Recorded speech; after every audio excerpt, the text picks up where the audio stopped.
I got married at the age of 25, and 4 years later, I had my first daughter. About 2 years later, I had my second daughter.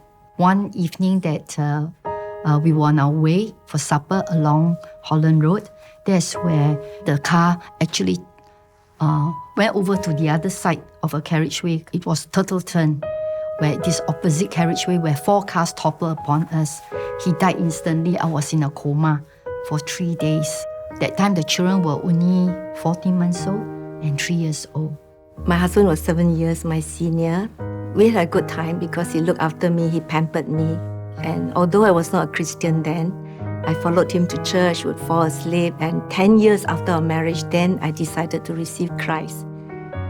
We had one son, only child. Things were really peaceful until 1997, and he was diagnosed with lung cancer, and he passed away 3 years later.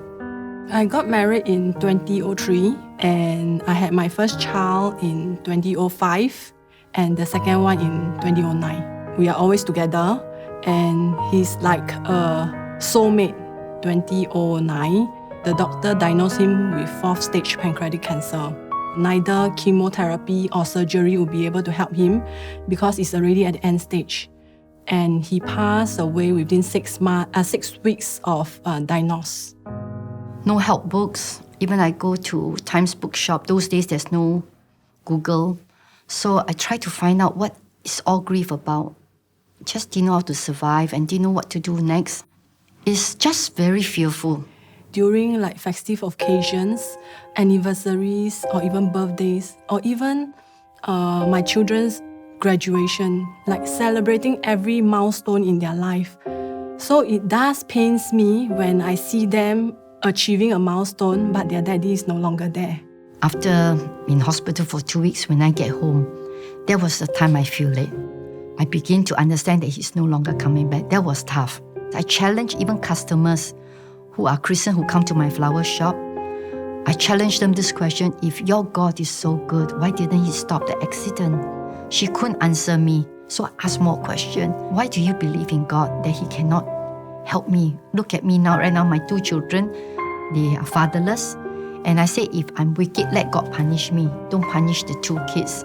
She got no answer to. I really take the broom out.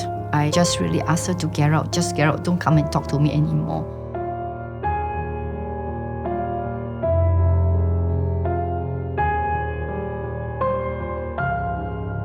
Ten months after my husband's death, looking out the window, practically every night, that's how I wet the pillow before I sleep. That actually I ask God to come into my life if he's real. Something tell me to look into the Bible, and I turn. Just one turn, my eyes fall on the subject heading, Elders and Widows. 1 Timothy chapter 5 verse 5, the widows who's left alone, pray to God day and night, ask for help.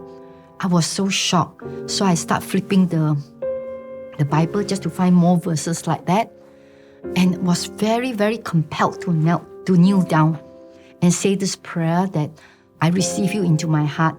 The old has gone, the new has come. The first Wicare meeting, that was informal. I don't know what to share with the widows. So what I did was I bought a bunch of flowers and I do decoration as I shared. And I realized the arrangement I do after I became a Christian, the arrangement was very different. It was God-directed, I must say. Close friends, relatives tell me don't start this kind of work. All cry one. You won't be able to cope. But then I realized that it's okay because I don't need them to understand me. With our own grief, actually don't have to say anything. The other widow who knows that you're another widow, that part already helps. You don't have to say anything much. It's a common language. They realize that you understand my language. We tell them that we are not strong, but we do it one day at a time. I think the fact that I was with them made me feel that I'm not alone. When I attended talks, I could bring my son as well, and that helped. He also realized he's not alone. I treasured those moments. And through the talks, I also know that actually I have newfound strength. It's like instead of looking at how tough life is, I begin to realize, I also have some kind of resilience within me. To me, I felt that I could never again smile or laugh from the bottom of my heart The first time I meet them, the moment I stepped into the room, I could see the joy and the happiness on their face. How could it be possible? I mean, we have all lost our husband. So as each of them shared their loss with me, I found hope and encouragement from them. I gained the courage to know that if God can do it for them, He can do it for me. I will one day be like them. Actually, when Wicare first started, we wrote to 200 over churches, to ask for donation. Out of 200 over churches, 3 churches came back. One of them was New Creation. Pastor Lawrence interviewed Bo Hong and myself, and New Creation has been supporting Wicare every month for almost 10 years. When I look at myself 10 years ago, and I look at myself now, I can only be so amazed by what God has done. 10 years ago, I cannot even imagine myself sitting here and sharing this with you. Pain has a way of enlarging our hearts. And once it's enlarged, it can take on more of God. And we can be stronger.